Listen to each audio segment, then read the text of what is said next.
a time, upon a Christmas Eve, old Scrooge sat busy in her counting house. A Merry Christmas, Auntie. 'Twas the voice of Scrooge's niece. Humbug.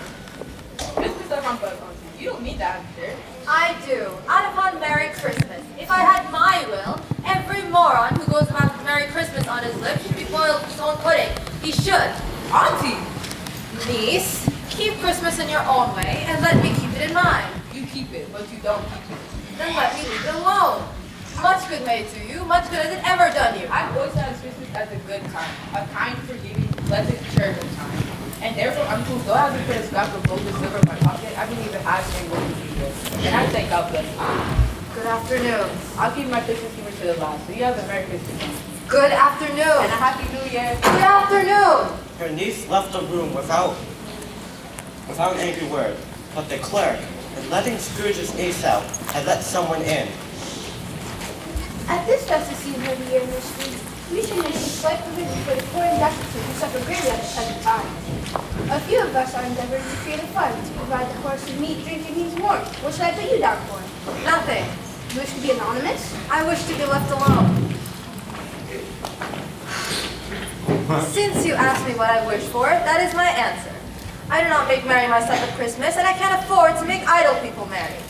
I already help support the prisons and the workhouses. They cost enough. Those who are badly off must go there. Then you can't go there. Then you gotta die. If they would rather die, they had better do it. The hour of shutting up the counting house arrived. Up Scrooge went, not caring a button for it being very dark. Darkness is cheap, and Scrooge liked it. Quite satisfied, she closed her door and locked herself in. Double locked herself in, which was not her custom.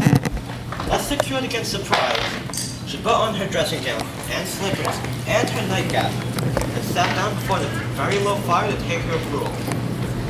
As she threw her head back in the chair, her glance happened upon a bell, a disused bell that hung in the room. It was with a strange dread and great astonishment that as she looked, she saw this bell begin to swing. Ding, ding, ding. Soon it rang out loudly. Ding, ding, ding. And so did every other bell in the house. Ding-a-ling-a-ling-a-ling-a-ling-a-ling-a-ling. This was succeeded by a clanking noise. Clank. Deep down below, Clank. as if some person, Clank. dragging a heavy chain, Clank. over the casks in the wine merchant's cellar. Then she heard the noise much louder. Clank. On the floors below. Clank. Then coming up the stairs. Clank. Then coming straight towards her door. Clank. Then a specter passed into the room before her eyes. What do you want with me? Much. Who are you? Ask me who I was. Who were you then? In life, I was your partner, Jacob Marley. The girl sat down on the opposite side of the fireplace as if she were quite used to it. You don't believe in it. I don't. Why do you doubt your senses? Because a little thing affects me. You could be a blot of mustard, a crumb of cheese, a fragment of an underdone potato. There's more gravy than a grave about you, whatever you are. Mercy, dreadful apparition. Why do you trouble me? Why do spirits walk the earth and why have they come to me? It is required of every woman that the spirit within her should walk amongst her fellow women and travel far and wide. And if the spirit does not go forth in life, it is commanded to do so after death. I cannot rest, I cannot stay, I cannot linger anywhere. The spirit never walks beyond our counting house. Mark me, in life, my spirit never goes beyond our money-changing pool and weary journeys lie before me. Scrooge was very much dismayed to hear the spectre going on at this rate and began to quake exceedingly. I'm here tonight to warn you that you have yet a chance and hope of escaping my fate. You will be haunted by 3 spirits. Expect the first tomorrow night when the bell tolls 1. Expect the second the next night at the same hour. Expect the third upon the next night when the last bell from 12 is to vibrate. Look to see no more. Scrooge tried to say humbug, but stopped at the first syllable. And being from the emotion she had undergone, or the fatigues of the day, or her glimpse of the invisible world, or the conversation of the ghost, or the lateness of the hour, she went straight to bed without undressing and fell asleep on the instant.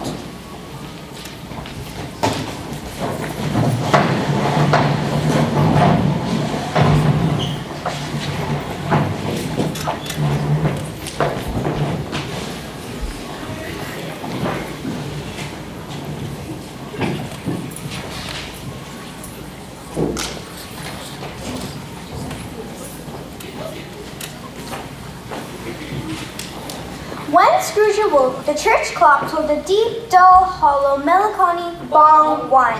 Light flashed up in the room upon the instant, and the curtains of her bed were drawn aside by a strange figure, like a child.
Ghost of Christmas past. Can you dig it? As the words were spoken, they passed through the wall and stood in the busy thoroughfares of the city. It was made plain enough by the dressing of the shops that here too it was Christmas time. The ghost stopped at a certain warehouse store and asked Scrooge if she knew it. Know it. I apprenticed here.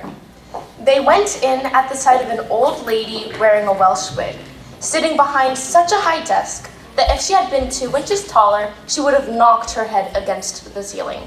Scrooge cried in great excitement. Why, it's old Fezziwig. Bless her heart. It's Fezziwig alive again. Yo there. Hey, no more work today. It's Christmas Eve, Ebenezer. You know what that means? Time to party. In fact, I'm feeling in a generous mood today. I feel like Oprah Winfrey. You get a turkey, you get a turkey, you get a turkey, you get a turkey. Everybody gets turkeys!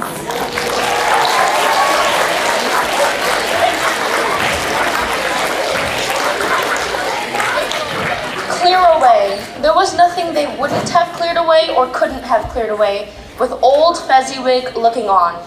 It was done in a minute. The warehouse was as snug and warm and dry and bright a ballroom as you would desire to see upon a winter's night.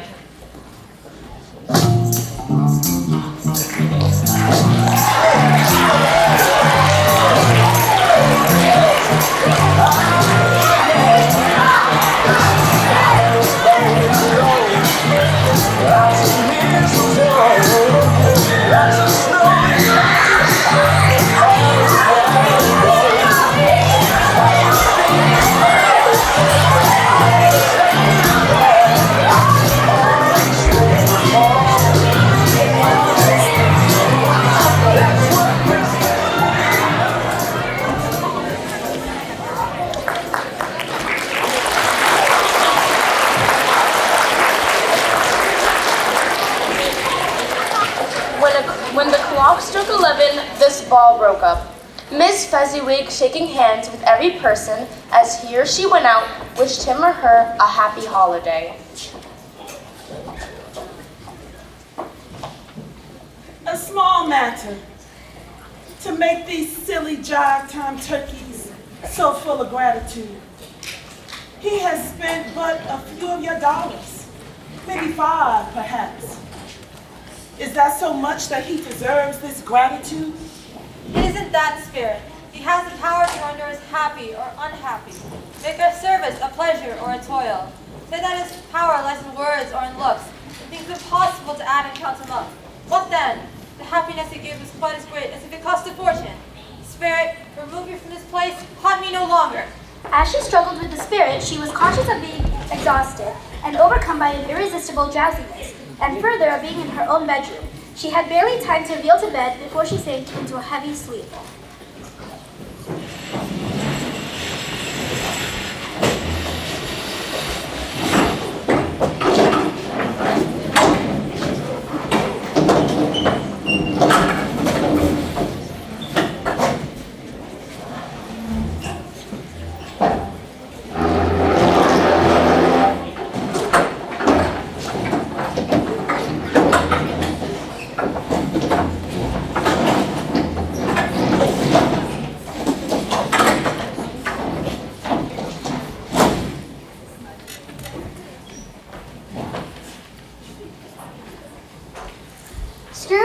slept in her bedroom.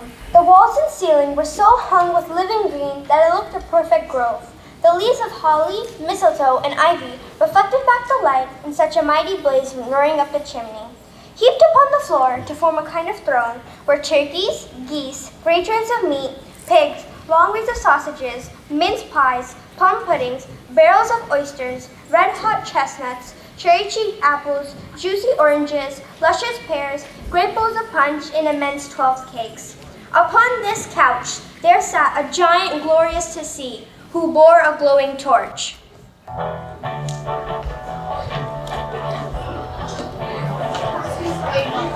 The sun goes down and the moon comes up. I turn into a teenage Google bug. Yeah, I cruise through the city and I roam the streets. I'm looking for something that is nice to eat. You better duck when I show up. The Google bug.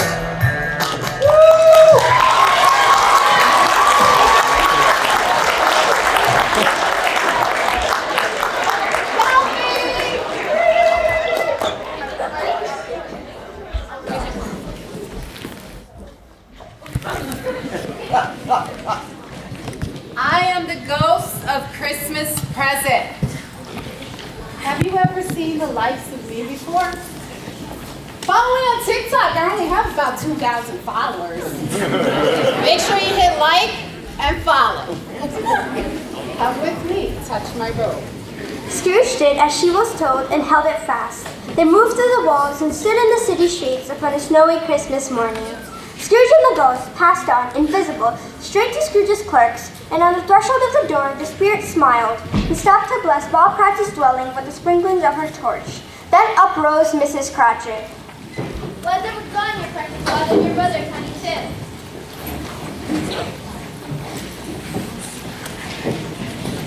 No, there's father coming.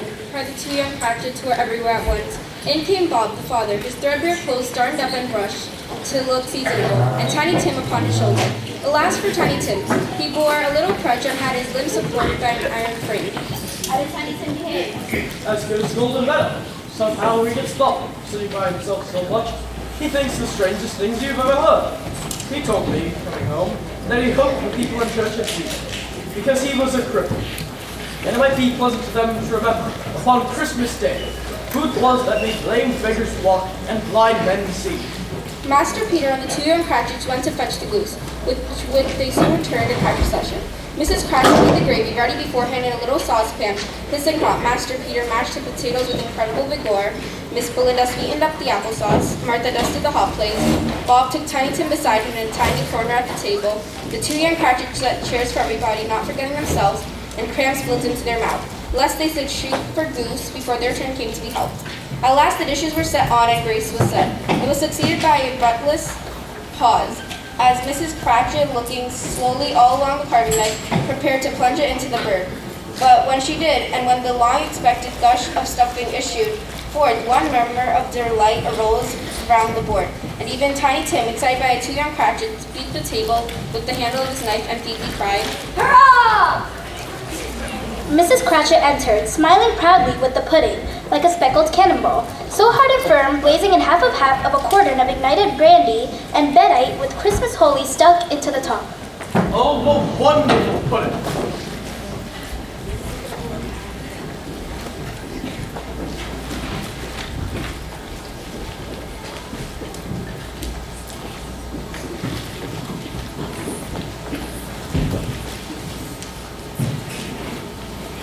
At last the dinner was all done. The cloth was cleared, the hearth swept, and the fire made up. Then all the Cratchit family drew round the hearth, while the chestnuts on the fire sputtered and crackled noisily. They were happy, grateful, pleased with one another, and contented with the time. And when they faded and looked happier yet in the bright sprinklings of the spirit's torch at parting, Scrooge had her eye upon them, and especially on Tiny Tim, until the last. But the whole scene passed off, and she and the spirit were again upon their travels. Much they saw, and far they went, and many homes they visited, but always with a happy end. Suddenly, as they stood together in an open place, the bell struck bong, bong, bong, bong, bong, bong, bong, bong, bong, bong, bong, bong. 12. Scrooge looked about her for the ghost and saw it no more. As the last stroke ceased to vibrate, she remembered the prediction of old Jane Marley, and lifting up her eyes, beheld a stone phantom, draped and hooded, coming like a mist along the ground towards her.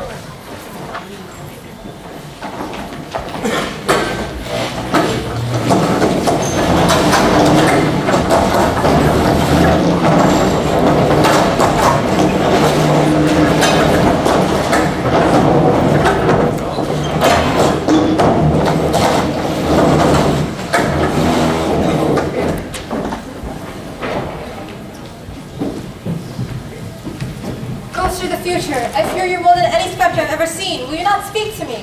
It gave her no reply. The hand was pointed straight before them. Lead on, the night is running fast, and it's precious time to me. Lead on, spirit. They scarcely seemed to enter the city, for the city rather seemed to spring up about them. But there they were in the heart of it, amongst the merchants. The spirit stopped beside one little knot of businessmen. Observing that the hand was pointed to them, Scrooge advanced to listen through in talks. I haven't heard much about it either way. I only know she's dead. When did she die? Last night, I believe. What has she done with her money? I haven't heard. Company, perhaps. She hasn't left it to me. That's all I know. The scene had changed, and now she almost touched a bare uncurtained bed. A pale light, rising in the outer air, fell straight upon this bed, and on it, unwatched, unwept, uncared for, was the body of this unknown woman. Spirit, let me see some tenderness connected to the death, or this dark chamber spirit will forever be present to me. The ghost conducted her to poor Bob Cratchit's house, the dwelling she had visited before, and found the mother and the children seated round the fire. Quiet, very quiet. The noisy little Cratchits were as still as statues in one corner, and sat up looking at Peter, who had a book before him. The mother and her children were engaged in needlework, but surely they were very quiet. The mother laid her work upon the table and put her hand up to her face. The color hurts my eyes. It's better now again. It makes them weak by candlelight. I wouldn't show weak eyes to your father when he comes home for the world. It must be near his time. Perhaps enough, but I think you walk a little slower than you usually feel on the evenings, Mother. I know him to walk with. I know him to walk with Tiny Tim upon his shoulders very fast indeed. But he was very light to carry, and your father loved him so much. It was no trouble. No trouble. There's your father at the door. She hurried out to meet him, and Bob came in. His tea was ready for him, and they all tried who should help him to it most. Then the two young Cratchits got upon his knees and laid, each child, a little cheek against his face, as if they said, "Don't mind it, father. Don't be grieved." Bob was very cheerful with them, and spoke pleasantly to all the family. He looked at the work upon the table and praised Mrs. Cratchit and the children. You went today then, Robert? Yes, it would have done you good. See how green the place it is. But you'll see it often. I promised him I would walk there on Sunday. My little child. My little child. Spectre, something informs me that a parting moment is at hand. I know it, but I know not how. Tell me who the woman was, with the covered face, whom we saw lying dead. The ghost of Christmas yet to come conveyed her to a small, wretched, ruinous graveyard. The spirit stood among the graves and pointed down to one. Scrooge crept towards it, trembling as she went, and following the finger, read upon the stone of the neglected grave her own name, Ebenezer Scrooge. Am I the woman who lay upon that bed? Oh, spirit, oh, no, no. Hear me. I am not the woman I was. I will not be the woman I must have been. Why show me this if I'm past all hope? Assure me that I may yet change these shadows you enshroud me by an altered life.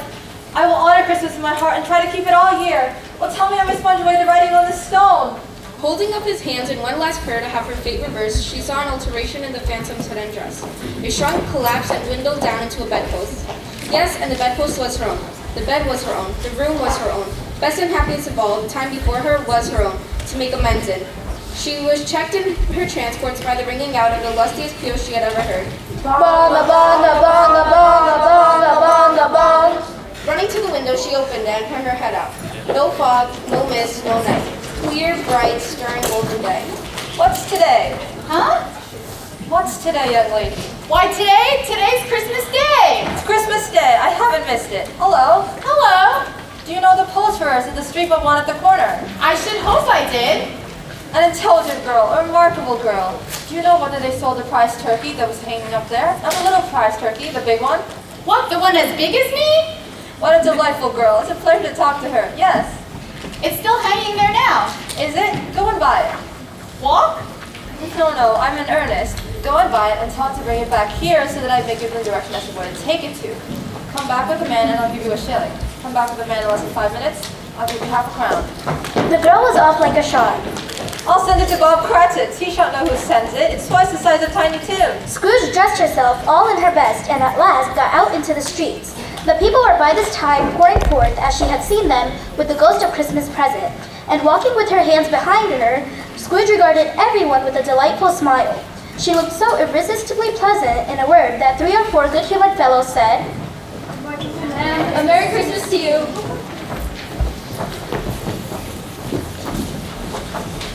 She was early at the office next morning. If she could only be there first and catch Bob Cratchit coming late.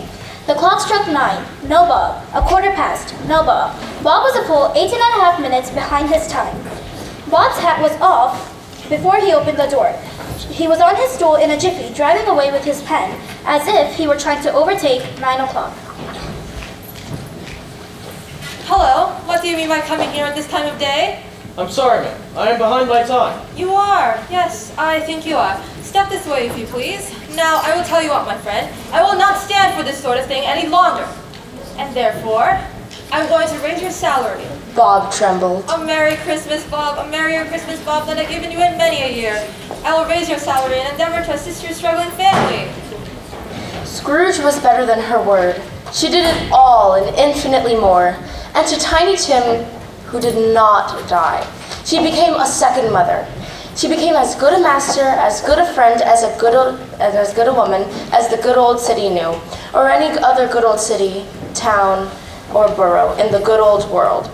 Some people laughed to see the alteration in her, but her own heart laughed, and that was quite enough. And it was always said of her that she knew how to keep a Christmas true. May that be said of all of us. And so, as Tiny Tim observed,